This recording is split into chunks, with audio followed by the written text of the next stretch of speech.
I was at your boy Rico from Street Scores, and man, oh man, they are coming for Mike Tomlin's head. Just watched that Steelers loss to the Colts a few hours ago.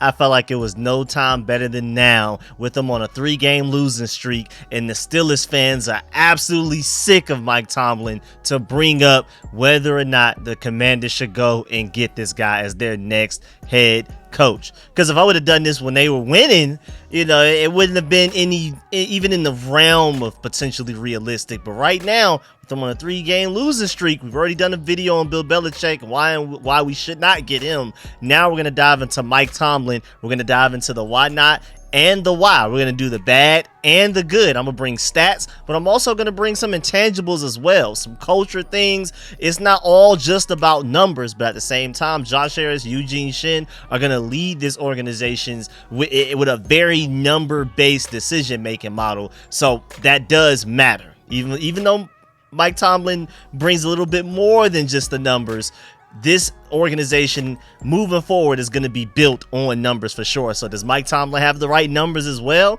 But before we dive into all of that, make sure you stiff arm that like button, stiff arm the subscription button, and stiff arm the bell next to that subscription button so you get a notification each and every time I release an informative and opinionated video just like this one. Make sure you stay tuned because I have so many video topics to talk about. I know I keep saying it, but it's just literally so much. It's like dozens of topics, and it's just like when's the right time to do each thing, and then I gotta really focus on one. Because the only reason I haven't done a full GM video yet on like the best candidates out there is because I'm looking for more candidates. I don't want to just present like a couple of guys a handful. I'm trying to do a deep dive and try to find maybe some sleepers that nobody knows about. There are some obvious great choices, but I'm trying to dive deeper into that. So I just have so many videos to do: GM candidates, head coaching candidates, defensive coordinator candidates. I'm working on exclusive channel membership stuff for my channel members, like proving why Sam Howell should be our franchise quarterback. We're gonna do like an all 22 highlight tape of that. So make sure you stay tuned for all the content. Without further ado, man, let's go and get to it. Let's get it. He's our quarterback for the 5-10 years, and I truly believe that.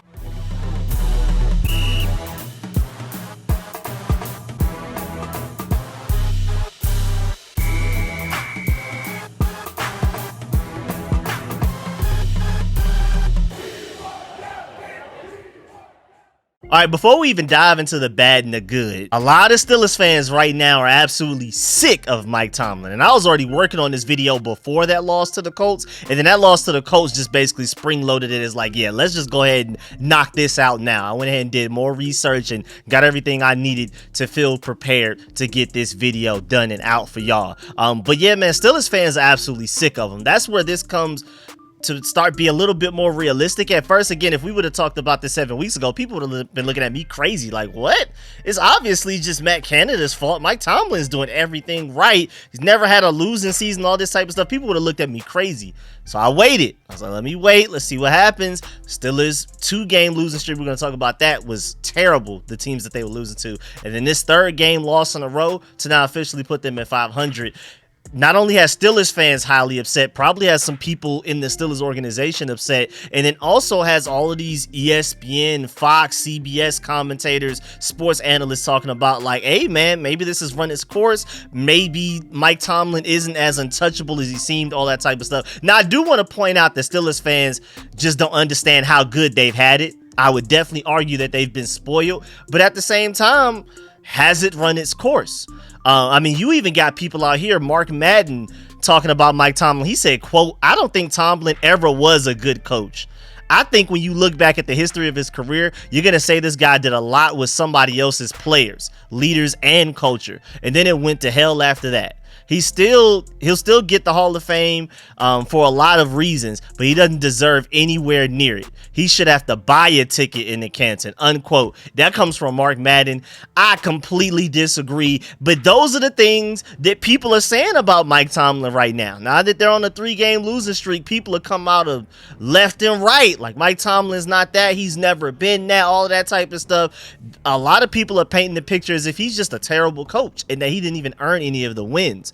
And at the same time, if we're still trying to figure out whether this is a potential thing, this is realistic. Again, Bill Belichick is being moved on from the Patriots. Like they're going to fire him at the end of the season, just like we know the Commanders are going to fire Rivera at the end of the season. I just did a whole video breakdown on that. And it sounds like, hey, if the Patriots can cut loose with Bill Belichick, the Steelers can definitely cut loose with Mike Tomlin. So let's just go ahead and get all of that out the way. When it comes to, is this a realistic possibility? This is a real thing. Also, shouts out to Emmanuel Acho for bringing up a great point that the Eagles parted ways with Andy Reid and have been to 2 Super Bowls since, including winning their first. And Andy Reid has been to 3-1 too. So sometimes parting ways can be mutually beneficial. Maybe Mike Tomlin coming to the Commanders can help us start to be a way better team, competitive, maybe even win a Super Bowl, win some playoff games. How about that? Let's try to make the playoffs. Let's start there. And then also him leaving could present an opportunity for the right head coach to go there with a completely different coaching style, going from defensive minded to offensive minded, something like that. And then now the Steelers are better than they were. There's definitely a realistic situation where they can part ways. Where Mike Tomlin goes, that team becomes better, and where Mike Tomlin leaves, the Steelers could also become better at the same time. That just happens. Again, Andy Reid leaving the Eagles, we see that's been mutually beneficial for both parties. That's a great point right there. Now let's dive into the bad and why we should not go get Mike Tomlin. First of all, this is a good point. Mike Tomlin hasn't won a Super Bowl in 15 years. He hasn't been to a Super Bowl in 13 years, and he hasn't won a playoff game in 7 years. I mean, what can you say? What can you argue against that? Tomlin has only had 4 seasons in his 17-year career with a playoff win. Out of 17 years coaching, he's only had a playoff win in 4 of them. I mean, that never having a losing season sounds nice until like you look at it that way. And also losing 3 games in a row while trying to make the playoffs is pretty crazy. I mean, that's just something we can't really defend. There's a lot of blame to go around. Kenny Pickett's not it. My Georgia Bulldog, George Pickens, out here throwing temper tantrums. The team as a whole just isn't playing very well. A lot of the blame could have been placed on Matt Canada, but he's been gone for a while now, and they have a worse record without him than they had with him. So, I mean, I wouldn't necessarily say that the offense has been worse per se, but overall, they've been losing more since he's been gone. And it was obvious that Matt Canada was a big reason for it, but there just seems to be a lot of other reasons. And my point is that it's not only Mike Tomlin, but he could be a big part of it. Also, Mike Tomlin, not only going on a 3-game losing streak, but look at the teams you lost to in this losing streak. First of all, losing to 2-10 teams within 4 days is absolutely crazy. Because for you to, at that point, they were still 7-6 after those 2 losses. And it's like, yeah, you have a positive record. Yeah, you're above 500. And that's always the thing that comes up with Mike Tomlin. And we're definitely going to talk about that later in the positives and the good, how his team's he always finishes above 500. So he's never had a losing record at the very least. But I mean, to be 7-6 and losing to 2-10 teams back to back is crazy. That's wow. Within 4 days is amazing. And then for your 3rd loss in a row to be against the Colts, who do not have their QB1 and Anthony Richardson, the running back 1 and Jonathan Taylor, and the wide receiver 1 and Michael Pittman. I think he left sometime like early in the game, like the first quarter or something. And with my picks and stuff like that, I was nervous. I had picked the Bengals. Jamar Chase was gone, but they still ended up winning that game. So when I saw Michael Pittman get hurt, I was like, okay, maybe this is just the same luck that the Bengals had. They lose their star receiver, well, their best receiver at the very least in Michael Pittman's case, and still end up winning the game. And then they did. I mean, I wasn't actively rooting against the Steelers for any personal reasons or any reasons like, well, that'll make it more likely that Mike Tomlin is fired or something like that and we can get him as a Commanders fan. That's just purely, those are my picks. I have like a family pool that I do with my family. And I was looking like, hey, man, both teams losing their number 1 wide receivers and still winning. There may be something to that. You know what I'm saying? I'll take whatever I can get. But yeah, that's, man, Steelers. I know I just went on a tangent, but Tomlin. Losing to the Colts without their quarterback 1, running back 1, and wide receiver 1 is crazy.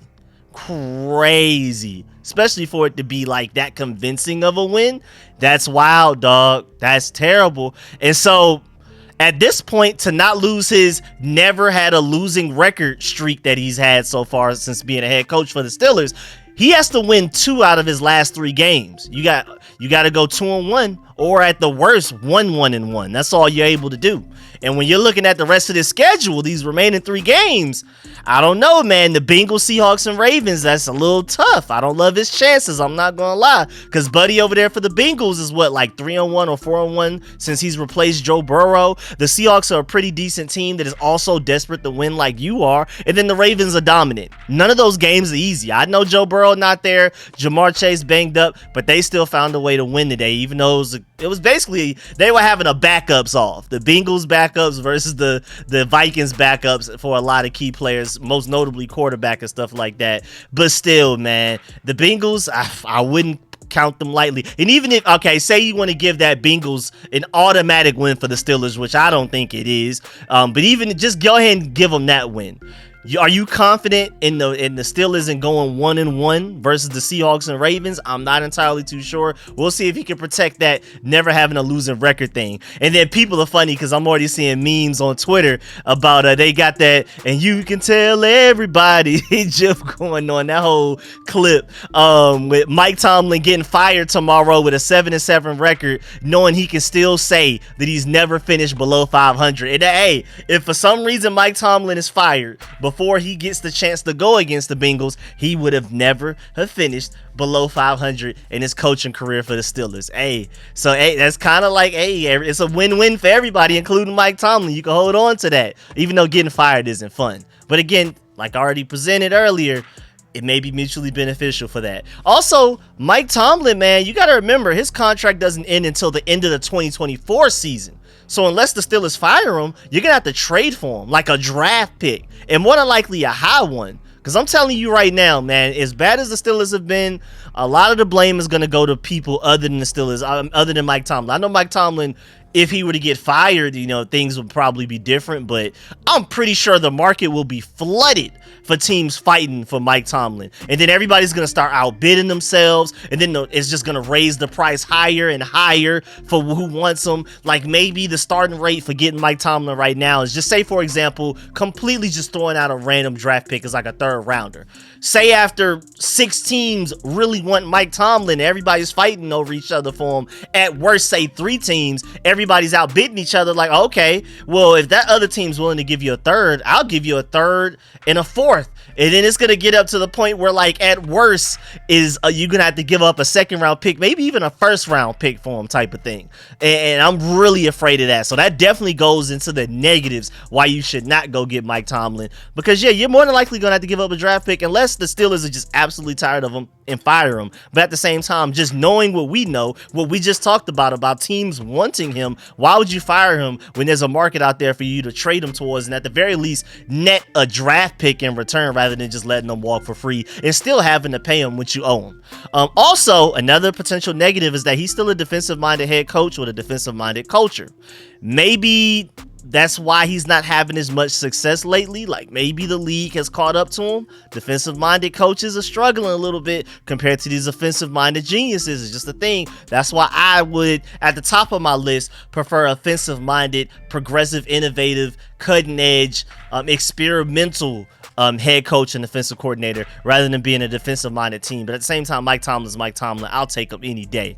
And we're going to talk about it soon, but even though he has never finished with a losing record in any season, right now, his team is good, and good is the worst enemy of great.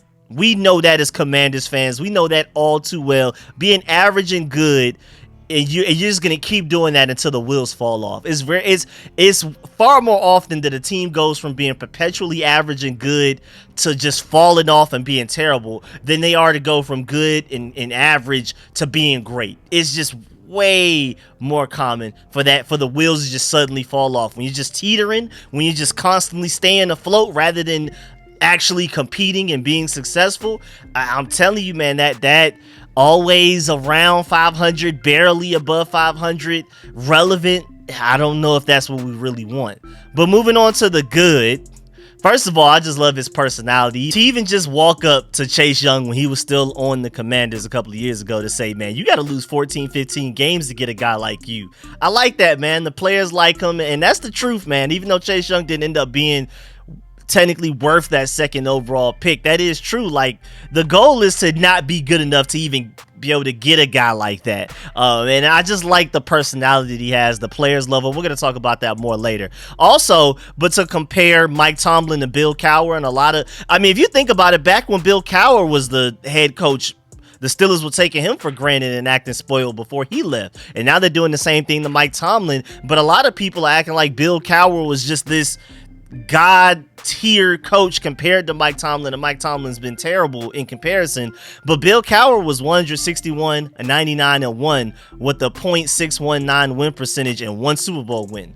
Mike Tomlin, before this loss to the Colts, this may have been 2 losses ago, but either way, 170 wins, 97 losses, at worst 99 by now. This tweet is from December 7th with 2 ties, a .636 win percentage, and even if you add in 2 more losses, still higher than Bill Cowher's .619 win percentage and the same amount of Super Bowl wins. So, a lot of people acting like this is just like the worst the Steelers have ever been in Steelers history, but it's really not that bad. Again, they're just spoiled. The Steelers fans are definitely spoiled, and I know a lot of people are saying like that Mark Madden guy earlier that said that he took over other people's players and stuff like that. But you got to remember, he took over a team that went 8-8 and missed the playoffs, and then he had a Super Bowl 2 years later. That's not just simply taking over this elite team and then just coasting and riding that wave. No, he took a good team and made them great.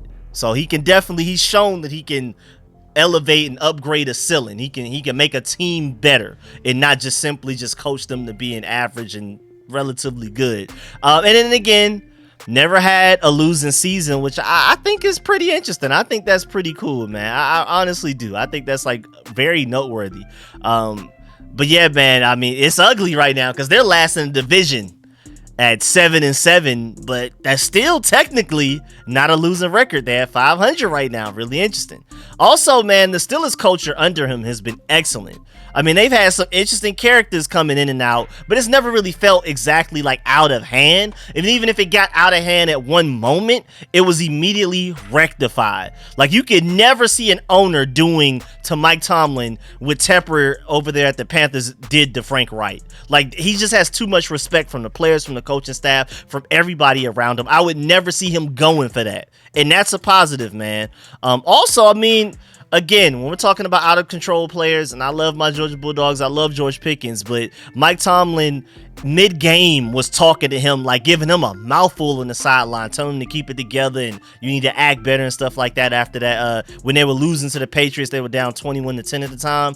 And then after the game, he said he had a good talk with George Pickens on how he needs to handle his on-field frustrations in a professional way. And I like the fact that he's like he doesn't care how you act. He's on your tail.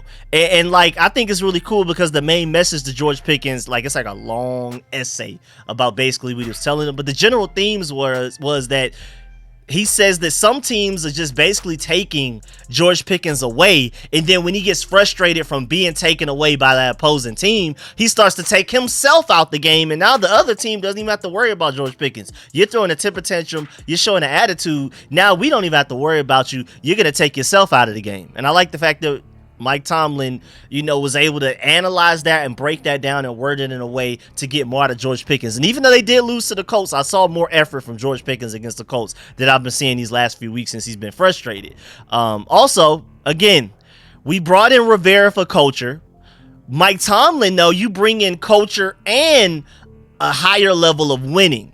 Now, we'll see what level of winning that is, but it's definitely more than what Rivera has been giving us. So at the very least, you'll be very competitive every season, no matter what. But then again, it goes back to the argument, good is the worst enemy of being great. We'll see how that works out. But an anonymous player poll recently was done by The Athletic, I believe 2 days ago. They said best player was Patrick Mahomes. Biggest trash talker was CJ Garner-Johnson. Shouts out to him. I love that. That's probably my favorite award out of all of these. Most underrated player, T. Higgins. I can see that. Best stadium, Arrowhead Stadium. I can see that. Worst stadium, MetLife Stadium. I would agree. Most annoying fan base, the Eagles. I completely agree. And then the average score on a scale of 1 to 10, how would you rate the referees? A 5.02? I would go even lower than that. But when they say best coach to play for, Again, this is an anonymous poll amongst most, if not all, NFL players. Mike Tomlin was voted that coach.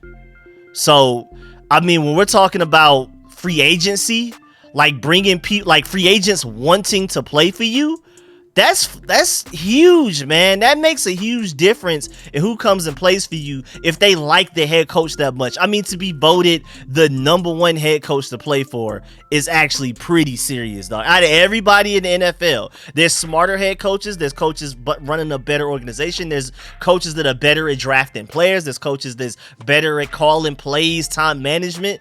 But to be the coach that most players will want to play for out of any coach in the NFL is serious. I mean, he's that run through a brick wall for him type of coach. Players love to be coached by him type of coach.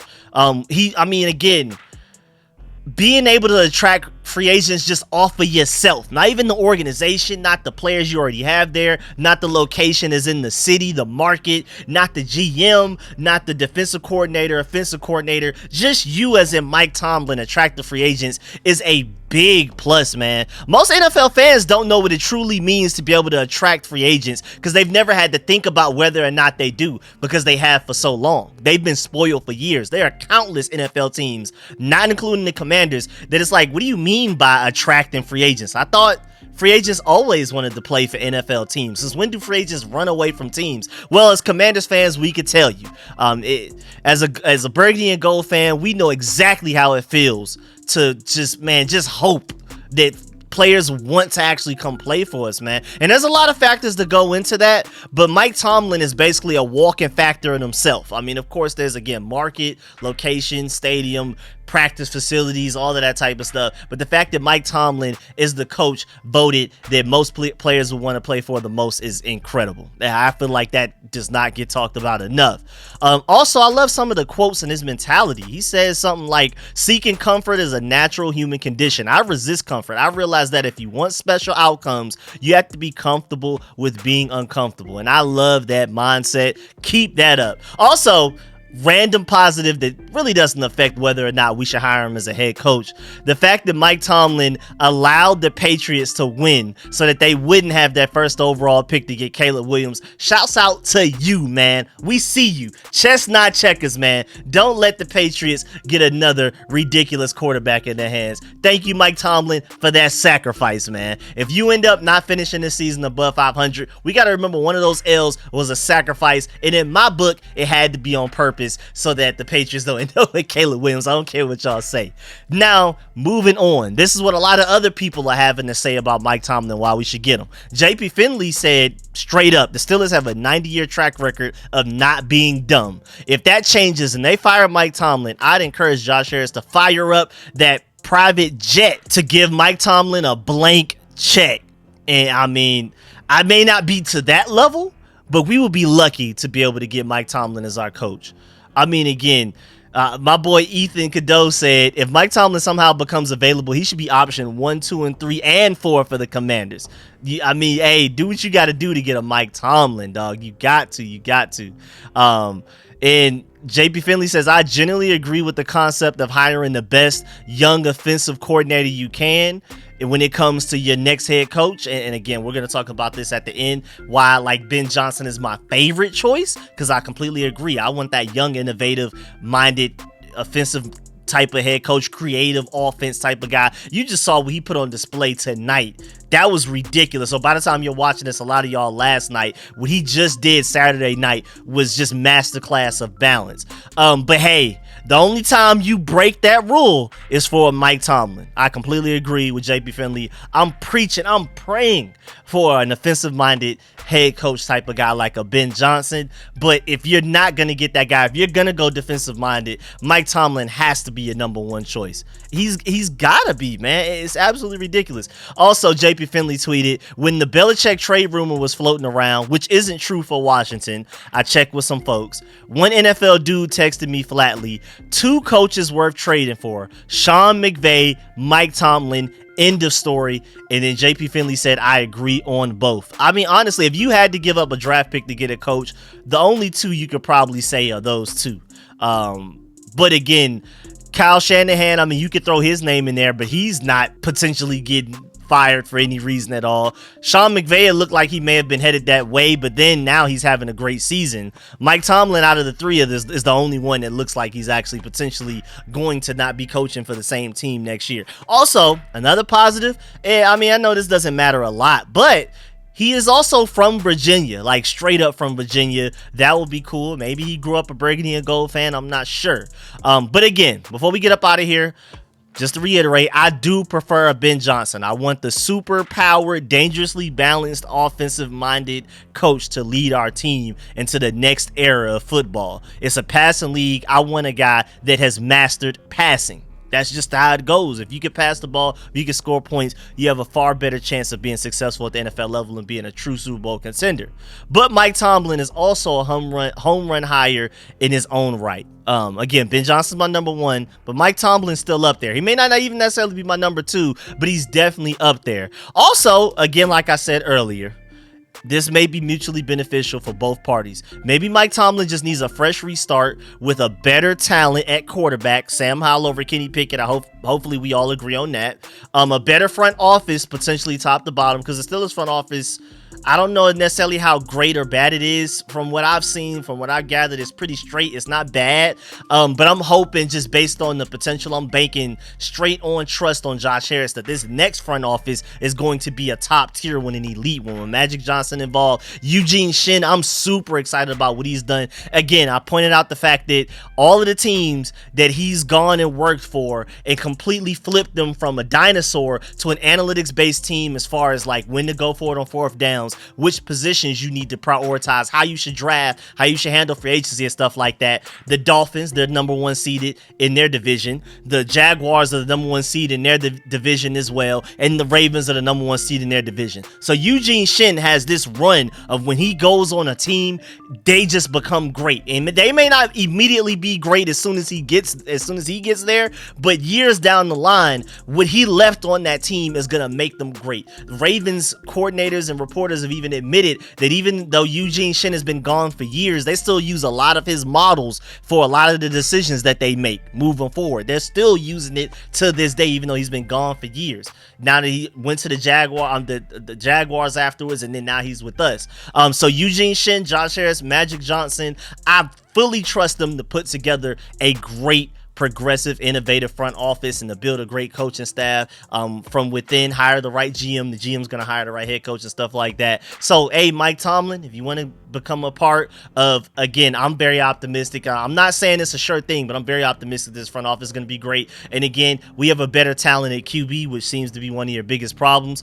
Hey, man, this may be the start that he needs. And to go back home and to bring that trophy back home where you're from, come on, man. Could work, man. But yeah, man, that's the end of this video. Please get in the comment section. Let me know how you feel about everything discussed in this video. Let me know if you want to hire Mike Tomlin as a coach, yes or no. And then if yes, are you willing to trade for him, or are you just like, it's gotta be if he's fired or I don't want him? Are you willing to, do you want him so bad you're willing to give up draft picks for Mike Tomlin? Let me know that. And of course, I brought up points on both sides, bad and good. If you have any additional points out there that I did not bring up, please let me know. If you agree with me, let me know that. And also, if you disagree with me, say why you disagree with me in certain points as well. Because again, my whole purpose, like one of the main core values of starting this YouTube channel, is to not only for me to become smarter, but us to become smarter as an entire fan base and as just really a community and a family.